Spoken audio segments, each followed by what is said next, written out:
तर आमदार राजन साळवींची 7व्यांदा आज एसीबीकडून चौकशी झालेली आहे। ठाकरे गटाचे आमदार राजन साळवींची आज 2 तास चौकशी झाली। एसीबी अधिकाऱ्यांना चौकशीत पूर्ण सहकार्य केलं अशी माहिती यावेळेला राजन साळवींनी दिली।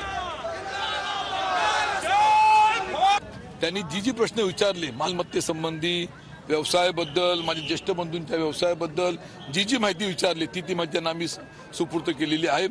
त्यांचं समाधान होईल असं आम्हाला वाटतं, पण समाधान नाही झालं तरी ते जी माहिती मागतील तेवढं आम्ही सहकार्य करणार ही आमची भूमिका निश्चितपणे आहे। अटकेसंबंधीचा विषय अजून प्रश्नचिन्हामध्येच आहे आणि जसं श्रीराम तर देवच आहे, आम्ही तर मानव आहोत। श्रीराम सुखरूपपणे जसे आपल्या परत अयोध्येमध्ये परतले त्याच पद्धतीच्या आम्ही सुखरूपपणे आज आलोय, भविष्यामध्ये सुखरूप परतणार हा मला विश्वास आहे। तर माझे ज्येष्ठ बंधू दीपक साळवी यांचा जो व्यवसाय आहे आणि म्हणून त्यांचे व्यवसाय असल्यामुळे त्यांच्या मागे शुक्ल कष्ट लावायचं हा त्यांचा उद्देश असू शकेल, त्यांना त्रास द्यायचा तो प्रयत्न करतील।